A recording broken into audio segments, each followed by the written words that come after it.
The Manhattan rumor mill announced he'd flown back to JFK for one reason: take revenge on me. He smiled, lazy and taunting. 5 years ago you played me like a stray dog, and now you've landed in my lap. Guess how I'll make you suffer. But later he began his so-called forcible seizure. I gave him one bright smile and he happily threw money at me. I scowled, and he still threw money, just with a frostbitten face. Except when he tormented me in the bedroom, over the dining table, on the stairs, until I couldn't even cry. None of it looked like revenge. The day he ditched a board meeting to step in as her shield, I finally asked, "Are you really trying to get even with me?" Manhattan flushed in rage. "Shut up. I have my own timetable for revenge." That night he slipped off his silk tie and wound it, loop by slow loop, around my wrists. "If you're so eager to die, I'll be extra rough tonight." Before we go on, subscribe to the channel and tell us in the comments where you're listening. 1. I never imagined I'd see Adrian again like this. The venture capital headquarters boardroom, glass walls 60 floors above the city, the traffic below mirrored in the windows. I clutched my business plan, silently rehearsing the key points. Citrus Sage Bistro, seeking Series A funding. This was my third investor pitch this month, and my last chance. The glass door slid open. I snapped out a practiced smile. "Hello, I'm Summer.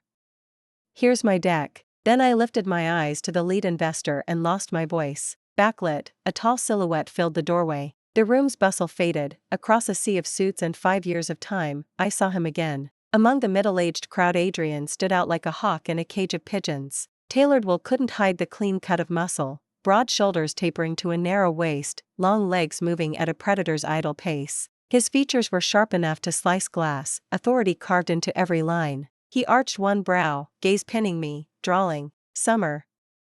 Long time no see. How'd you end up this pathetic?" My face drained of color. I stared, knees unsteady. Memory crashed over me like a summer squall, ecstasy and agony braided tight. The eyes that had once been blind with fever stung, tears one blink away. Adrian looked unruffled. He flicked his cuff, the hem of his black jacket brushing me as he took the chairman's seat. Silence dropped, heavy as velvet. The VC manager darted glances, gulped, and forced a chuckle. "Ms. Vance, please let CEO review the deck." My fingers shook as I handed it over. His knuckles grazed mine, one fleeting scrape of skin, and every neuron in my body stampeded to that single point. Without expression he flipped pages. "What edge do you have that deserves my money?" I steadied my voice. "I'm Le Cordon Bleu trained. I cook textbook French." "Ah, France." A cold half-smile. "The place you vanished to?" The other founders smelled blood, heads retracted like turtles. "Your bistro has been open 3 months, and you're already borrowing $1 million?" He folded his arms, each word a scalpel. "So, back then you wriggled into my bed for childhood's sake. Now he's flying high and somehow forgot to toss pocket change at his savior. Doesn't even bankroll your little restaurant?" A needle straight to the heart. Pop. Crimson blooming, the organ sinking slow and heavy. I shut my eyes to hide the wetness, whispered, "I'm sorry for what happened." 2. I was 20 the first time I met Adrian. Childhood found me, clasped my hands. "Ernest, can you get the waterfront reclamation permit from Adrian for me?" When I was little, a fever left me temporarily blind. My parents, sons over daughters, sold me to traffickers. In that pitch-black time a boy took the whip for me, carried my sightless self out of the mountains, step by step. After the rescue, childhood claimed the credit. I repaid him by trailing around for 10 years, until he asked for that obscene favor. I clenched and unclenched my fists, nails scoring half-moons into my palms. At last I said, "This is the last time. After this, we're even." Looking back, 20-year-old me had zero dating experience. My attempt to seduce Adrian was embarrassingly clumsy, yet he still bit. I walked into the elective lecture hall and stopped beside him. "Is this seat taken?" A classmate lifted a hand. "Hey, no one sits next to him." Adrian lifted his lashes. His eyes were stunning, thick straight lashes framing irises so dark they looked ink-washed. A beat later he moved his books aside. "Sit." Gasps rippled around us. Day 2, I claimed the same spot. Day 3, I brought him water at the courts. Day 10, breakfast appeared on his desk. Day 20, inside a month he was mine. "First and only girlfriend," he said. Once I teased him, "You're so easy. How did no one catch you before?" He pinched my cheek in mock fury. "Because it was you. Anyone else wouldn't get within breathing distance." At high tide, in the Hamptons Villa's glass-walled study, he kissed my ear. "Casey, the minute we're legal, we elope." We never made it. I handed childhood the stamped permit, dumped Adrian by text, swapped SIMs, and flew out. He stood beneath my apartment 3 nights running, granite still, waiting for an explanation, while I buried my head in France, too cowardly for a last look. Still the gossip reached me. Summer played him good, Manhattan's untouchable prince danced circles for her. They say he scoured the whole city, flipped Manhattan upside down. She vanished and left him the laughingstock of the Upper East Side. 5 years. I thought I'd outrun the past. Debts always come due. Adrian has come to collect. 3. In the boardroom the air congealed, thundercloud heavy. Adrian's face flickered through several shades before he finally laughed, short and sharp. Too late. You fed me to the dogs 5 years ago, and today you dare walk in here. I almost admire your guts. He murmured to the VC manager, who looked startled, nodded, and slipped out. 15 minutes later the manager returned with 2 tumblers, set them on the mahogany. Crystal clear liquid filled each to the brim. Adrian rapped the table with his knuckles. One is water, the other spiritus, 96 proof Polish lightning. This is your final shot. After me, no fund will touch your pitch deck. Pick, drain the glass, and I wire the money. 50-50. Feel lucky? Everyone stopped breathing. My assistant, a slip of a girl, eyes wide, clutched my sleeve, fingers flying in panicked sign. Don't drink. Even if we lose the funding round, get fired, and end up back on the street, you still can't drink it. You're a chef, taste is everything. Finish that tumbler and it could kill you. Alcohol that strong destroys taste bud nerves. In the worst case you never taste anything again. You'll never be a great chef. I clenched my fists. A sharp pain stabbed my heart, as if countless hair-thin needles had lodged there, every heartbeat sending ice through my veins. This was Adrian's riddle, his way to take revenge. I pressed the ache in my chest and felt an odd calm, like ash settling after a fire. Adrian gave a soft laugh. Summer, are you going to beg me? I tried to curve my lips, but even that tiny movement failed, freezing my face in something ridiculous. Would begging work? No. I laughed at myself and studied the 2 tumblers. They were just out of reach. I couldn't see the liquid or smell it. I'd have to gamble. I closed my eyes and pointed. The left one. The instant the glass touched my hand I exhaled, plain water. I lifted it to my lips and slowly drained every drop. Adrian looked almost disappointed. Lucky you. He snapped his fingers. The CFO stepped forward. CEO, your orders? Draft an investment contract, 3 tranches, $2 million each, $6 million term sheet. I'd only asked for one, he'd multiplied it 6-fold, enough to survive the crisis. The junior assistant glowed, her joy impossible to hide. Adrian went on. Send a finance head to lock down cash flow. Have marketing division run risk metrics and bring me a brand plan. He rubbed his temples. A toy investment like this drags me over here. If venture capital keeps wasting daylight, I'll ship them to Antarctica to feed penguins. The venture manager laughed apologetically again and again. Because of one lucky guess, the deal seemed sealed. Only I kept staring at the 2 tumblers. Suddenly I stepped forward, lifted the remaining tumbler, and downed it in one. The staff gaped. The assistant dashed over, tears almost falling, trying to prop me up. I calmly waved her off. I turned to Adrian, inverted the empty glass, showed him the bare bottom. The other one was water too. Both drinks he'd prepared were nothing but water. He'd never meant me to drink spirits, never meant to wreck my career. So was this still revenge? Adrian strode to me. His gaze slid from my eyes to my mouth, his Adam's apple dipped. You just exposed me in public, huh? A crisp woody scent closed around me. I couldn't stop a shiver. He blocked everyone's view, one long hand pressing my stomach, voice too low for anyone else. Still no progress after all these years, your waist is still paper thin, didn't you know?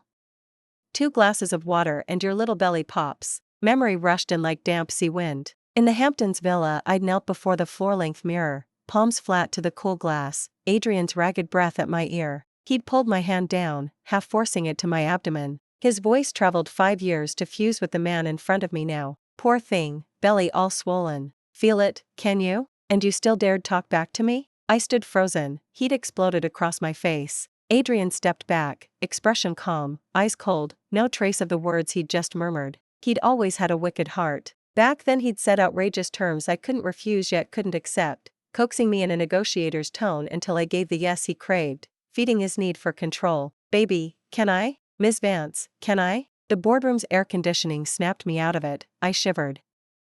What? Adrian spun his fountain pen.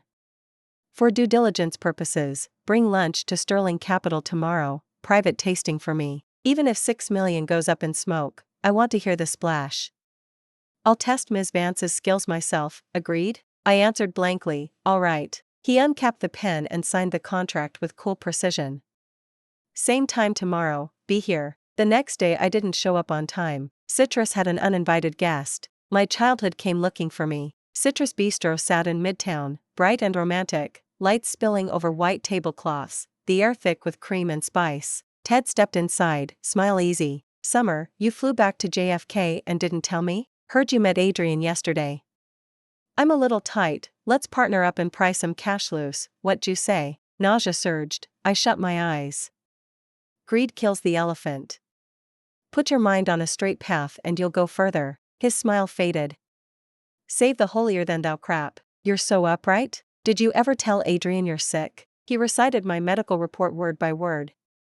Patient Summer, stemming from childhood trauma, exhibits dependent personality disorder, feelings of inferiority and unworthiness, craves control and domination, seeks extreme belonging and safety. His hand slid onto my shoulder, groping lower. I can give you that safety too, yeah? Never noticed how hot you are, shame Adrian tasted first. I pivoted, caught his wrist, snapped my hips, clean judo throw. He slammed onto the floor, skull cracking loud. I straddled him, hauled his collar, drove my fist into his face. Summer, stop. Ah. It hurts, he shrieked until his features were pulp. I stood, flicking blood from my knuckles. You think I survived overseas all these years by crying? Ever since I was kidnapped as a kid I'd kept a wire tight inside me, school by day, Muay Thai, and judo by night. A chef needs wrists for sauté pans, strength was mandatory. My mind might be riddled holes, but my body is armor. I lifted him by the collar, eye to eye. What's between Adrian and me is none of your business. I date him, it has zero to do with you. Because why? A low voice asked behind me. Adrian walked in, suit immaculate, silk tie perfectly clipped, straight from some boardroom. I froze, let Ted drop, hiding my bloodied fist. What are you doing here? Waited forever, figured I'd come collect. His gaze swept me first, checking for injuries, then dropped to Ted on the tiles. Strange, hasn't Ted received his subpoena and restraining order yet? Still out strolling? Subpoena? Adrian studied the bruised mess dispassionately. Fraud conviction, life sentence, asset seizure. Didn't expect you to serve the first course. He flicked 2 fingers, bodyguards dragged the groaning Ted away. Only Summer and I were left in Citrus. A hush of awkwardness drifted between us. I'd never imagined, after everything, that I'd still be standing face to face with Adrian like this. I lifted my lashes a fraction, trying to read his expression, only to realize he had been staring down at me the whole time, his mood unreadable. Caught stealing a look, my cheeks flamed and I lowered my lashes at once. Adrian said, tone impossible to decipher. I touch you, and you blush. He touches you, and he ends up black and blue. Summer, such double standards? My heart gave a violent kick, my face burned hotter. Adrian laughed. His brows arched, playful, seems I was using the wrong playbook. For this funding round, I need an addendum. He opened his mouth again, the words too low to catch. I leaned closer, what? The next second I heard a click. A pair of silver cuffs snapped around my wrist. 6. My mind went blank for a beat. Where did you even get handcuffs? Lifted them from the bodyguard just now. Adrian's grin turned wicked. Summer, you didn't actually think I was some choir boy, did you? He continued, unhurried. Before, I was putting on airs, ceremony before force. Turns out the old novel trope of storm the castle works better. Starting today, I'm taking revenge, house arrest. You don't leave my sight, you cook for me like my little chef. And there are extra duties. For instance, sometimes you'll wear an apron. His voice dropped, husky with innuendo. Only an apron. In return, I'll sweeten the $6 million term sheet, build staff housing, scrap the performance reviews. He closed his fingers around my cuffed wrist, the chain clinked. Perfectly polite, the picture of decorum, he asked, do you consent? I shivered. Warm breath grazed the shell of my ear, numbing half my body. It took forever to find my voice. I yanked hard, trying to free my wrist, no give at all. All I could do was stare, eyes wide. Absolutely not. He answered, chipper, fair enough. I thought he'd back off. Instead he shrugged, regretful, then no extra capital, stricter KPIs. House arrest and forced seduction, it is, apron forfeited. Me. I was dumbstruck. You call this revenge? Adrian's eyes narrowed dangerously. Don't worry, I have my own timetable for payback.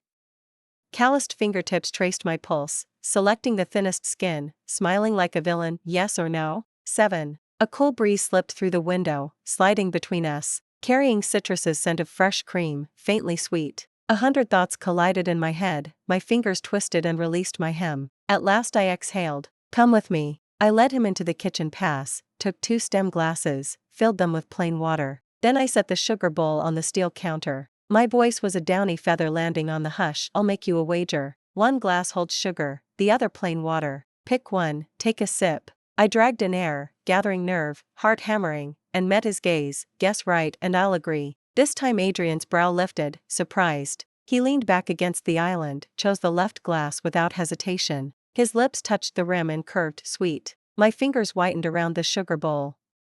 Before I could finish, he lifted the second glass, a ghost smile playing on his mouth. Tell me, what flavor is this one? I lunged to snatch it back. Only 1 glass, that was the rule. Adrian said amiably, okay. He dipped 2 long fingers into the water, wetting them, then brushed my lips, pried them open, dabbed my tongue like a tease. Taste for me. It was sweet. Both waters were sweet, cloying. I pressed my lips together and mumbled, tastes like nothing. Adrian's eyes half-lidded, predatory. Is that so? His gaze traveled over me until I trembled, then he smiled, unhurried. Let me verify. He swooped in and kissed me hard. 8-inch me.He.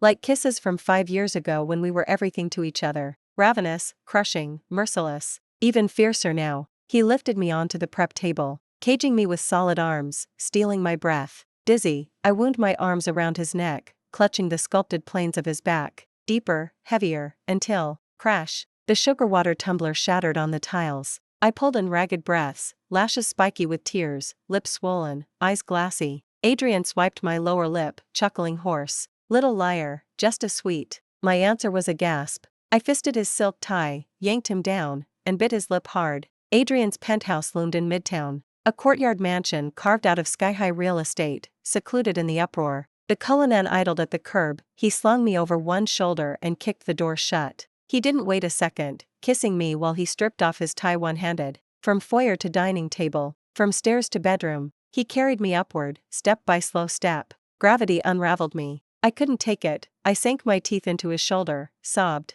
Put me down. His laugh rumbled against my ribs. 10 steps to go. He nipped my ear, breath hot. Come on, baby, you're tougher than this. At last the mattress met my back. Tears streamed. I crawled forward on my knees. No, me.He.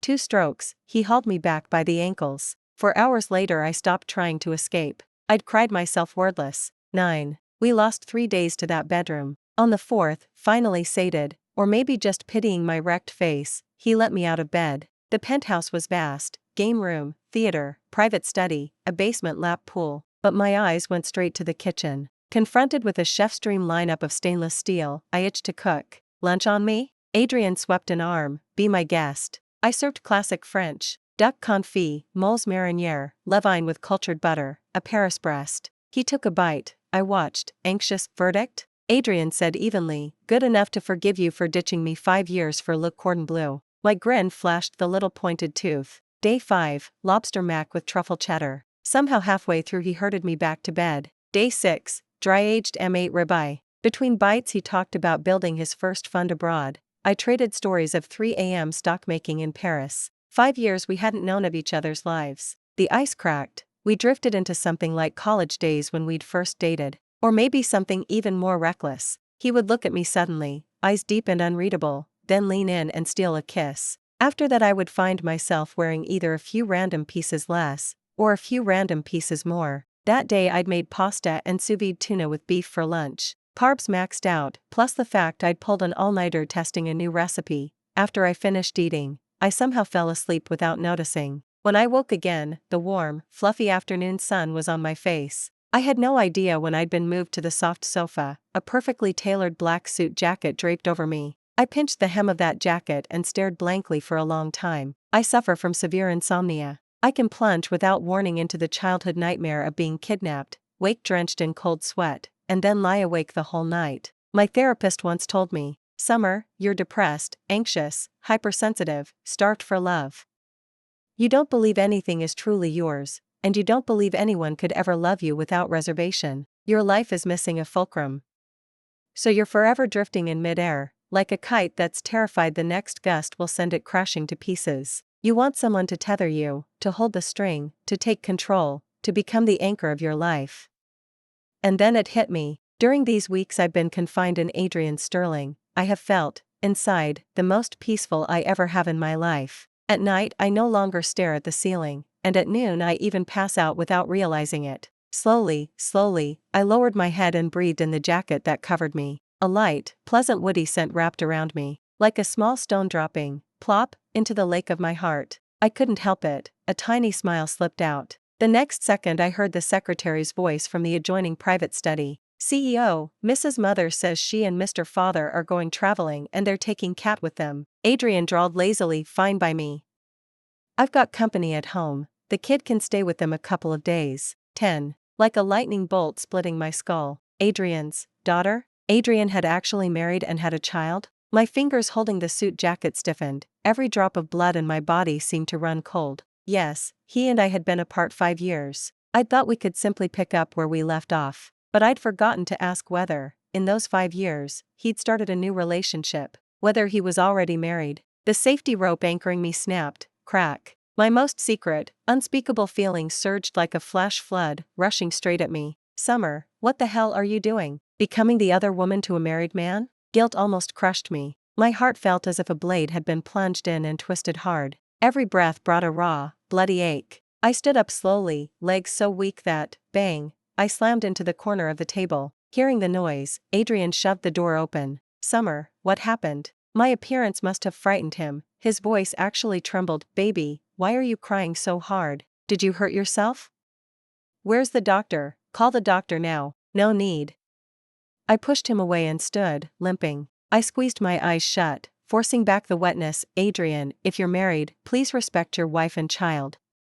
I clenched my fingers, nails biting white crescents into my palms. I fought to stay steady, but a sob still leaked out. And please, respect me. Don't make me the kind of woman who can't show her face in public. Tears dripped, one after another, onto the back of my hand. I couldn't look at him. I headed for the door. Adrian suddenly shouted, Cameron. What's my daughter's name? Pa startled, reflexively answering, Sterling Ball. I thought my heart had finished hurting, yet that name stabbed fresh. A child born in autumn, I guessed. How old? Pa's voice boomed, 5. My head spun, I almost couldn't stand. Could it be he'd had her right after we broke up? Glancing at my face, Adrian spoke faster. I mean, what species is she, huh? Pa blinked for 2 seconds. She's a tabby cat. Adrian exhaled loudly, exactly. I almost forgot. Pa? Reading the room, Pa slicked away instantly. Adrian's long arm swept around my waist. He laughed, helpless but fond. Summer, jealous of a cat? He opened his photo gallery and showed me Sterling Ball. Don't you remember? This kitten was born on campus the week you left. We fed her together. You heartless little thing, abandoning us poor widowed father and cat, then turning around to ask who the kid is. The corner of his mouth curved as he closed his fingers around my wrist. His steady warmth felt like a safe, unbreakable shackle. Baby, why not try trusting me a little more? Did you really think I didn't know you approached me back then just for that landfill permit? 11. I was frozen, body and brain unplugged, staring up at him, tear stains still on my lashes. Adrian let out an almost inaudible sigh, took a wipe, and gently cleaned my face. The documents were sitting there waiting for you to take them. Who knew you'd grab the permit and run, dumping me in the process? Now that I've finally caught you, shouldn't I keep you under house arrest? And this? He unlocked his phone again and pulled up another photo. It was 7-year-old me. At the time I was fever blind, and the person standing beside me, guiding my thin blind self out of that hellhole, was actually, my eyes flew wide. The one who stayed beside me, who led me out, was Adrian. I stood rooted as if hexed, mind blank porridge. Adrian, why was it you? The one who saved me back then, wasn't it Ted? Adrian settled me onto his lap. He stroked my back, slow and steady. It was me. The moment we cleared the ravine the Sterlings took me home. By the time I woke and tried to find you, the hospital was empty. I searched for years, until junior year when I walked into that classroom and saw you again. Suddenly I remembered, the scars on your back. Across his sun-kissed muscles ran pale old welt lines. So the child who used his own back to shield me from the kidnapper's lashes was him. Tears spilled, drop after drop, onto the back of his hand. Why didn't you tell me sooner? Adrian's eyes were bottomless, like cold stars shining in a hushed night sky, every glint fixed on me, because I wanted you to love me, not out of gratitude, not to repay a debt, and then choose to stay, but to give yourself wholly, just love. Adrian stood at the floor-length window, sunlight pouring in unfiltered, gilding his lashes fuzzy gold. He carried the scent of sun, woody cologne, and love. He smiled, gentle. People say to love someone is like raising a flower. To raise a flower called summer you need an awful lot of love. Luckily, I have an awful lot of love. If you haven't felt it yet, if I've left you uneasy, then that's my fault. He produced a pair of wedding bands and looked at me solemnly. These are custom made. Inside each is a tracker, bidirectional. I can always see you, and you can always see me. I can walk 99 steps toward you. Can you walk one step toward me? Summer, will you marry me? Tender arms folded around me. His chest was solid, my cheek pressed to it, catching the steady, powerful drum of his heart. Through skin and bone it passed into me, sinking beat for beat with my own. It felt as if someone were whispering that, from this moment on, I would never stand alone. My lips quivered, my throat ached, and tears trembled on the edge of my lashes. I reached toward him, voice cracking. I do. I took one step closer, walked out of the shadows. At last I stood in warm, golden sunlight. 12. For days after the wedding band slid on, I kept fiddling with it like a curious child. It looked like a smart ring, a miniature fitness tracker syncing to my phone. It logged the real-time distance between Adrian and me, our heart rate readouts, mood index, and a panic alarm. All that tech packed into a circlet no wider than a nickel. Adrian sat beside me. What are you staring at? Your heart rate readout. The digits on the app bounced like tiny fleas. Whenever he looked at me, his pulse spiked. A mischievous itch popped into my head. I climbed onto his lap and stole a kiss. His heart rate rocketed to 130. I pecked him once, then pulled back, head bowed, fascinated again. Wow, your heart's racing. And the mood tracker says you're happy, excited, and turned on. Adrian narrowed his eyes, dangerous and playful. There's a way to make it beat even faster, want to try? He caught my wrist and wound his silk tie around it, coil after coil. Like a hunter tuning his trap, he smiled. Baby, can I be rough tonight? In front of the floor-length mirror. It was a full-length pane, wide and slick as a still lake, reflecting everything without judgment. I cried myself hoarse, finally turning away, couldn't watch anymore. He cupped my chin and gently forced me to face it again. His breath brushed my ear. Watch the way you look at me when you love me. Watch the way I look when I love you. That night our heart rates peaked at 160. Afterward I curled in his arms while the numbers drifted down. Thump, thump, thump. A timpani in shared rhythm, a lullaby for two. I leaned against the hard, smooth curve of his chest, smiling, breathing cedar and bergamot. From now on, I think, insomnia will leave me in peace. 13. A month later I finally walked back into Citrus. The crew, sous chefs, servers, everyone, cheered and signed. Summer, where've you been?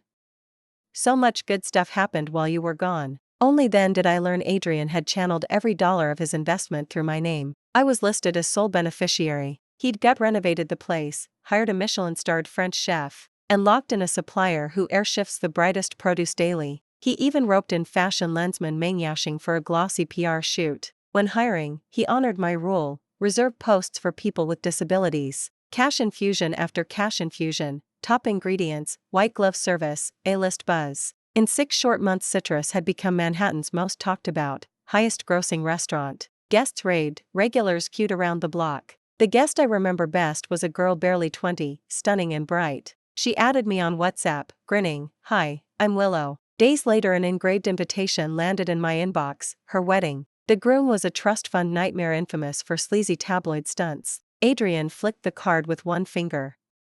That's the Vance family's second daughter. She's been pining for that monkish heir who won't speak, calling herself his wife until the guy nearly learned sign language madras. And now she's settling for this punk? I frowned, already reaching for my phone. No way. A sweet kid like her can't marry garbage. Hold on. Adrian trapped my hand, smile sly.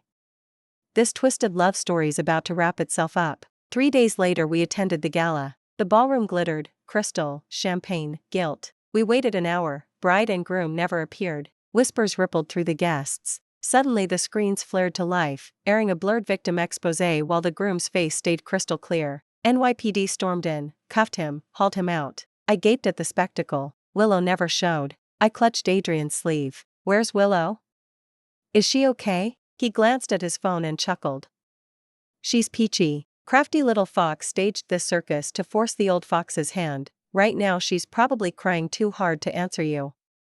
Come on, we still haven't eaten, I'm starving. 14. He towed me back to Citrus. The dining room gleamed, clean lines, monochromatic leather, clouds of orchids. Every server who spotted me beamed and signed hello. Regulars waved, hey, Ms. Vance. Your duck confit's lethal, I've dragooned half my friends. I returned every greeting, cheeks warm. My symptoms had quieted. I hadn't met my therapist in weeks or swallowed a sleeping pill. Adrian had clipped a safety tether to my life, then added more fulcrums: unconditional love, friendship, purpose, and the high of watching plates I designed leave the past to applause. He paused in front of a new canvas on the wall, a single line of hand-painted verse. I slipped my fingers through his. It's from the novel I love most, the kind of love I always wanted. Adrian laced our fingers, voice soft. So, did you find it? I stared, time peeling backward like film. 7-year-old me, fever-blinded, abandoned, then snatched by traffickers, rib-sawing skin inside a reeking warehouse. Adrian, skinny boy with frightened eyes, pressed an orange into my hand. I stole this from their table. Eat, it's sweet. Darkness everywhere, only citrus scent guiding me. Fast forward, 20-year-old me plotting to seduce Adrian, rehearsing lines. Should I borrow his notes? Cheer at his game tomorrow? We're in a survey course on world lit. The professor, silver-haired and regal, reads from oranges are not the only fruit. I want someone who will love me ferociously until death. Who knows love can be as mighty as death itself. Her voice rings like bells inside my ribs. And who will stand by me forever? Time snaps back to now. 25, inside my favorite restaurant, beside my favorite human. A few certainties, I realize, are enough armor against chaos. Sunlight pools in Adrian's eyes, turning the brown to honeyed amber. Lake water at sunset, a puppy's transparent gaze. And in each reflection there is only me. Emery, I smiled, tears almost spilling. Found it, I whispered. I found it a long, long time ago. The end. Thanks for listening. If you loved the story, like and share. Tell us what you think in the comments. Don't forget to subscribe for more.